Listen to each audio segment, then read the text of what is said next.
to Boys on Film. I am Phil, I'm joined by Chris, and we have a very special guest, DJ and filmmaker Joe Egg, who's been working on bringing back one of the films he made in the early 90s. One of three, I think.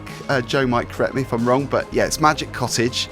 It's coming back. It was filmed in 1993. I think it was filmed around my neck of the woods, actually. I noticed a couple of the scenes were very familiar, but we'll talk about those very soon. Good to see you, Joe. Hi, thanks for having me. So can you tell us about Magic Cottage? Because it's been screened at the BFI, it's been screened at festivals before, but you've been working on bringing it back. So can you tell us, first of all, about the film and also about the process of polishing it up, as it were, bringing it back?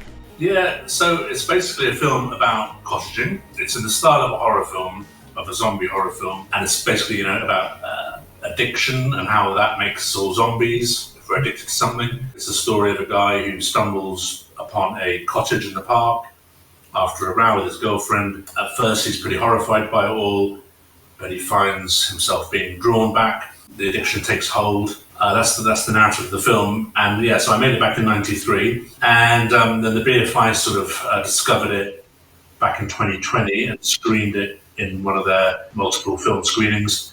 Part of the flip side, BFI flip side, they showed it. Back in 93, technology was not what it is now. And even though I shot it on film, I had to transfer it all to video for it to be cut. And getting technical now, but this was before Avid even. So every time you did a cut, you'd have to lose a generation. So the 93 version was pretty fuzzy, and the version that was shown at BFI, it was like really fuzzy and didn't look good. Also, one of the other films that was shown next to had been put on one of the DVDs that the BFI do, the Flipside DVDs. And I asked the guy, if my film could be put on one of these DVDs, and he said, well, you need to get clearance for all the music on the soundtrack. So that, and the fact that it was all fuzzy, just made me think maybe it's a good thing to restore it from scratch. I found the original Super 8 film footage. It was digitized, so it looks like all clean and like film. And to me, the most exciting thing was thinking about new music to put on it, and then getting official clearance for that music, which was a lot of emails back and forth with different people. Some people saying no, some people not even getting back to me. And even today, I had a yes from someone. So yeah, that to me is the most exciting part, putting the music on. That's a lot of work. It's a 23-minute film. I can only imagine how much work goes into that alone. But when you think about any films any longer than that, it's going to take forever. But is it an enjoyable process going back and remembering? Because obviously it's quite a long time ago. 1993 is when you filmed it. Would you have made any changes to it? Or are you really happy with how it is? Because I guess that's a learning curve, isn't it, as well? The whole narrative, I don't know how convincing it is that, someone has a row with their girlfriend, ostensibly a straight person, gets drunk, stumbles into a cottage, and instantly becomes addicted to cottaging. I don't know how convincing that is. Would I have done that differently if I'd had the time to really think about it? Although again, the kind of justification behind that, and what was the inspiration behind the film, was it was actually a friend of mine's girlfriend. And one day she came back from Hampstead Heath. She'd been walking her baby in the pram, and she was so angry that she'd seen two men having sex on Hampstead Heath in broad daylight, and she was just like, I'm so angry. And I didn't argue with her, because in a way she was right, but in a way it just got me thinking about, again, maybe it's different now, but back in 93, men couldn't kiss in public, men couldn't hold hands in public, men can get frisky in the park. But yeah, there were certain areas in certain parks, Hampstead Heath, little areas where that could happen.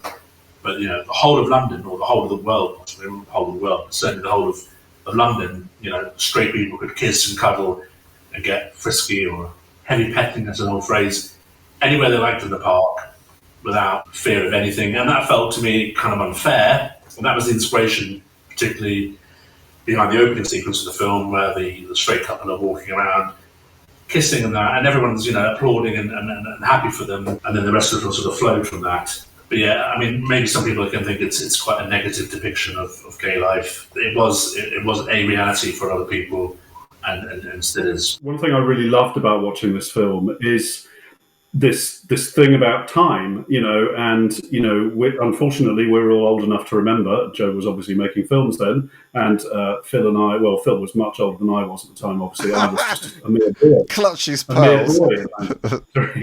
But we remember those times, and what's really curious about films like this for me is that there's loads of really great cultural signifiers all the way through this film. The Ritz crackers, Mateus Rosé, the white MG Metro. I mean, what a car. The Nick Cave album, the Björk album had just come out. She has a copy of that. The bomber jacket that all sort of men who identified as gay men used to wear. There's all these signifiers through the film. And what's really great about actually watching it now is it takes you both back to a time where some people lived their lives in that way, and the culture and society around us meant that we had to. But it also reminds you how few things have changed. Can men still do some of those things? Could men do some of those things now? Maybe some of them, but some of them would still be considered taboo all these years later. And what's really powerful for me about the redux of this film is that you have all these kind of historic cultural signifiers in there, and yet culture hasn't, or society hasn't necessarily moved on fully around some of those things, and that was really powerful for me watching that. You're so right, because there's a little dig about vegetarian food as well when the couple are eating the sandwiches, and he's eating the sandwiches, he's not too happy with it, and I think he says something along the lines of, "Oh, that rubbish vegetarian food you've given me," and she's quite upset about it. Anyway, the sandwich goes flying. I thought that was quite funny. That's a moment of time, isn't it? Early 90s. Yeah, I mean, that was part of the fascination, going back, the things you take for granted. I mean, the cars and the fashions. One shot I reinstated, because there's quite a few shots that went in the original film, when he's walking past all the posters. I put that back in, because it's like Yaz, Sade, and Kim Appleby. That's going back in. And yeah, and another shot that was reinstated, I didn't make the original version, was the MI1 bomber jacket, which he goes and buys. That was almost like a new observation on, should we say, toxic masculinity, and that whole mask thing, and the uniform of gay men in the 90s was the MI1 flying jacket, signifying, mask, and all the politics around that, which weren't really much around in 93. And looking back at the rushes, which I hadn't seen for 30 years, there was so much I'd forgotten about. The end sequence, which is like this kind of just a montage of real film in cottages and derelict cottages. I'd forgotten all about that, so that all went back. Again, the morality of filming people in those places without their consent or knowledge. It was 30 years ago. I'm sorry if that's was a bad thing to do. You wouldn't be able to get away with it now, that's for sure. You'd have to have release forms and whatever. And there's one guy, my favourite. I need to put back. I'm going to put more of him in actually into the final cut. I don't know if you remember him. He's sort of smoking. He's got his carry bag down there. He's settled in. He knew I was filming. He could see me filming. He did not object. I think he maybe quite enjoyed it. I don't know. But yeah, there's a lot of footage of him. I want to put it back in the final cut, I think. And I love how the cottages got a proper mention in the credits as well, with the opening times. As the credits were rolling, you saw all those toilets mentioned.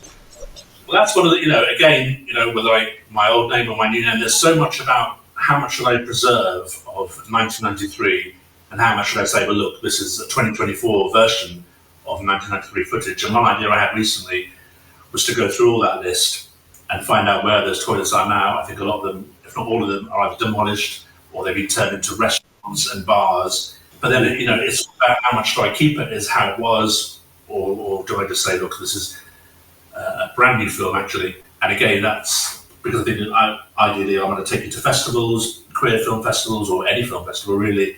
But I think a lot of film festivals say, look, it has to be a film no more than 2 years old. So a film that's 30 years old is like, I don't think I'm going to be interested in it. But if I can convince them, look, this is actually a new film. I've got to quickly ask you about the locations, because it was a real eye-opener for me, because I used to work in Our Price, Surrey Keys back in the 90s. I think it was probably mid-90s. What did you film in there? Because there's a shot where he walks into Our Price and he picks up, I think it's Now Dance or something, one of the compilations on the shelf. And I was like, that's my shop. That's the shop I used to work in, but it was about 2 years after you filmed it. So it was Surrey Keys, was it? Yeah, I used to go there all the time. There's one shot where you can see Hathaway, What Is Life on the Shelf, which really, you can date it to the week. I think it was like something like the 4th of July, 93. But yeah, no, that was Surrey Quays, and that's all being pulled down now, I think, isn't it? That hasn't got long to go. But yeah, the park itself, well, the cottage was Southwark Park. The last time I looked, which was a few years ago, the actual cottage is now a cafe. Chris, I was going to ask you about the music, because, I mean, these artists are all bands that we love and artists that we love. I mean, there's St. Etienne Björk you mentioned, obviously, references to artists as well. Chris, you must have been in your element listening to all this. Yeah, I think we talk about this with quite a lot of film reviews, but the use of music in film is something that really interests us both, I know. And I know that Joe has made all these amazing decisions about what music to use where in the film, both originally and in the Redux. And I actually really liked the way that the music sort of bounces between sort of tranquil, restful, traditional, pastoral, sort of quite welcoming, quite friendly, quite kind of nice stuff, and kind of very kind of foreboding kind of, and I'm talking about the Redux here, I'm not talking about the original soundtrack, but I really like the way the music's used in there. And, special shout out to Advisory Circle. I think the way that you've used their track in there is just really beautiful. I wanted to ask you about how your choices about music, and you've already touched on the fact that sometimes it was about legality and sometimes you couldn't get access to use stuff, or you couldn't do now. But your choices in how you've deployed music and whether that's changed in intervening years, whether you thought differently about how you were using music in the film when you came back to look at it again, or whether you felt that the decisions you made were the right ones and you just needed to substitute the music. Can you talk about that? Definitely, yeah, no, absolutely. I mean, that's the biggest thing. And, the conversation generally about music in film. And my thoughts are always evolving, but certainly this year I thought films that have songs with lyrics in, the lyrics need to be pertinent to what's happening, or don't have them. My thinking is like still evolving around that. But I mean, the original version had songs with lyrics in, which had nothing to do with really what was happening in the film. And I could talk for hours about times I've seen songs used in films where I'm thinking, why do they pick this song? The lyrics have got nothing to do with what's happening in the film. I know it's more about feeling and atmosphere, but still, there was something about it that offended me. So yeah, I was very keen to use instrumental music, and actually took out the vocals on the St. Etienne song, which I don't think they know I've done that yet, and I hope they're not too offended by that. It's just, it's a beautiful song, but the lyrics, what are they, marble lines at the gates of heaven? It's got nothing to do with what you're seeing on the screen, really. So I just dubbed them out. The Advisory Circle one was originally instrumental anyway. When I was watching the end credits, as you say, you haven't swapped out the credits for contemporary credits yet. And I noticed that the one meant to be playing over the credits was Barbra Streisand Guilty. And I did wonder if that was a deliberate relation. I thought there was a relationship potentially between the lyrics, we had nothing to feel guilty for, and the content of the film, or whether that was just one of those weird coincidences. I'm sure she's not going to give me permission to use it again, I'm afraid. But, what a choice for the end credits. Even if I was given permission, would I use it this time around? Because, again, it goes back to what I was saying earlier about, originally I thought, God, this is such a downbeat, depressing film. Let me put on something uplifting and happy at the end, i.e. guilty, and with a strong message we've got nothing to be guilty of, which obviously is a very strong message, and it's a big conversation, shame, guilt, whatever. So I kind of tacked it on at the end, and everyone loved it. But I think even if I was given permission, which, I'm not sure I would put it on this time around, it's too... Anyway, the point is I haven't been given permission, as far as I know. The last time I looked at my emails, so it won't go on. I think the music gave it more of a woozy quality as well, because I mean, particularly apart from Barbra Streisand, the music up until that point, I think it really suited the theme of the film. Yeah, I mean, now just if people say, look, it's really depressing and sad and melancholic, I'll just say, yeah, it is, and that's fine. And the other big subject we may come to is the disclaimer at the beginning of the film, which you may have seen. It goes on too long, but I'm going to cut that down, about it not being a film about, what's the phrase, anyone's status. Oh, yeah. The story behind that, again, things were very different in '93. And when I first showed it to the BFI to go into the Lesbian and Gay Film Festival, now called Flare, wasn't called that back then, they said no. And they said, we think it's a film about AIDS. We think it's a film about HIV with all the blood coming out. And I was like, no, it isn't. And they were saying, well, we're not going to show it because we think it is. So I went away and I put on that kind of quite serious disclaimer at the front. And they said, okay, we'll show it then. And again, whether I keep the disclaimer in, I think I will keep it in.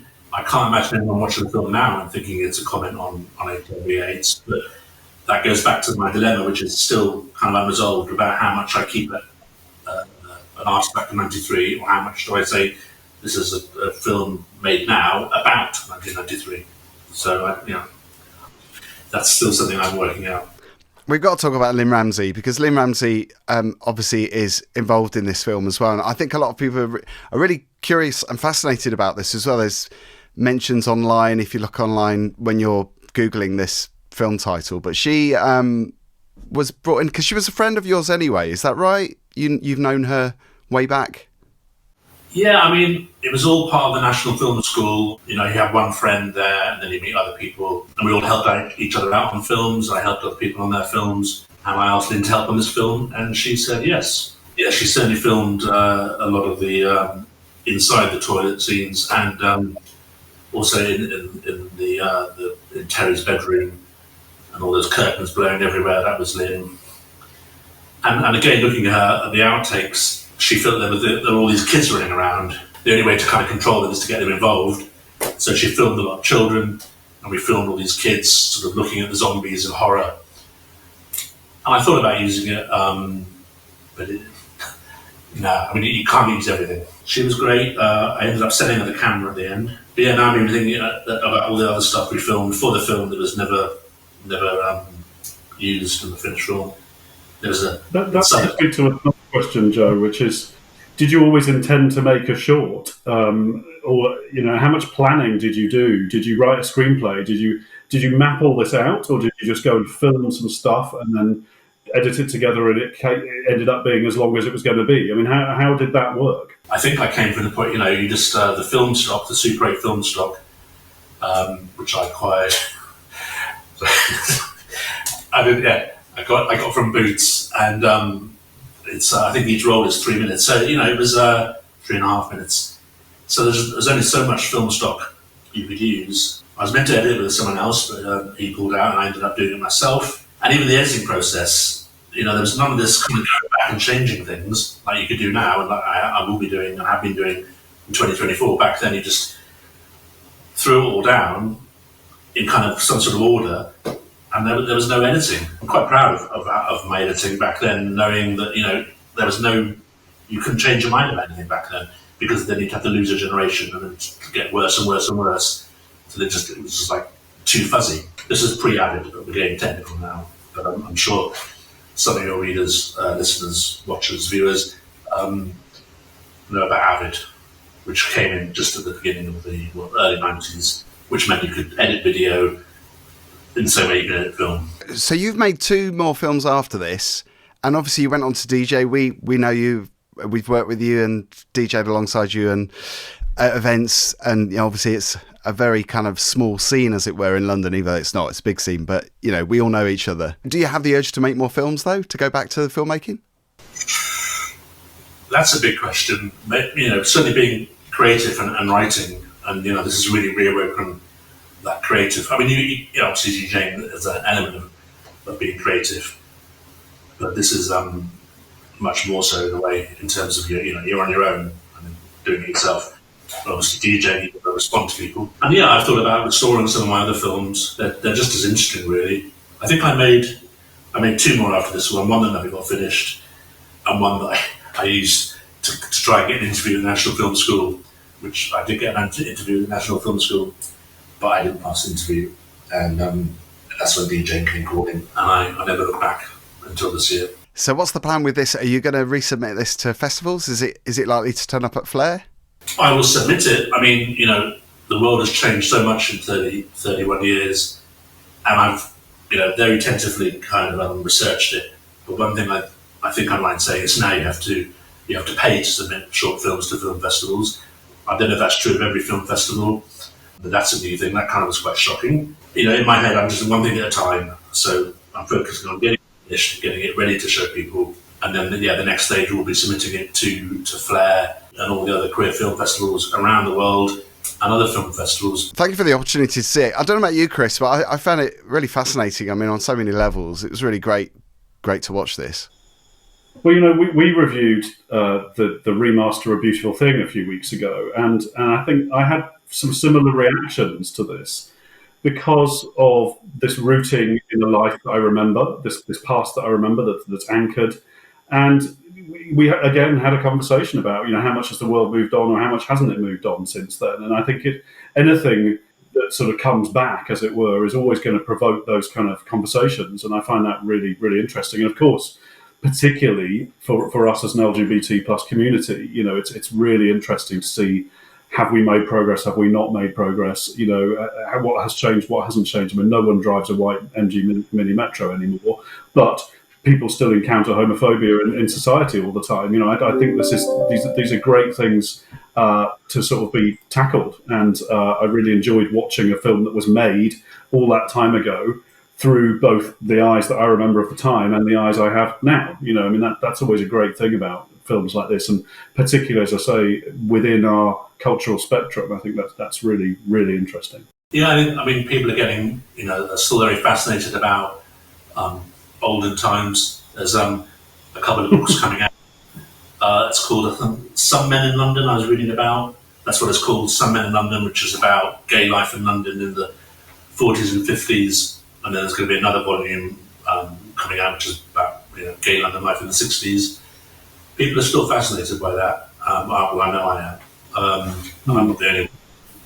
So, I hope people will be fascinated by this film. And I should say it is the first gay zombie film, isn't it? Contrary to what the Guardian say, it is the first gay zombie film. Yeah, Bruce Weber, he did one, I think in 2008, and I think it was called Otto, which the Guardian said was the first, but no, mine was a good 15 years before that. Sorry, my maths, but before that. Excellent, you got there first. Good to see you, Joe. Where can people find you if they're interested in seeing this? They haven't seen it. Where can they see it? That's yeah. I mean, I guess I will update my social media. I'm on Facebook, Instagram. I'm not, because I don't like Instagram, but I'm on it. And obviously, I really hope that it'll get screened at the NFT at some point, and I'll let the world know about that. And there's also, like Chris told me about this place, which is only down the road from me, but I hadn't heard of it, the Deptford Triangle. And they mentioned doing a screening there. I want to get out there and get as many people as possible to see it. And obviously the other question is, which is quite vague in my head at the moment, but putting it on YouTube, I'm not sure about that at all. In terms of A, I probably have to censor it, I don't know. And B, once I think it's on YouTube, then I think film festivals will be less interested. But that's all stuff that I've got to investigate later this year. Well, good luck with it. It's good to see you, Joe. Good to see you, Chris. And we'll see you soon. Nice to see you. All right, thanks for having me on. It's been a pleasure. Thank you.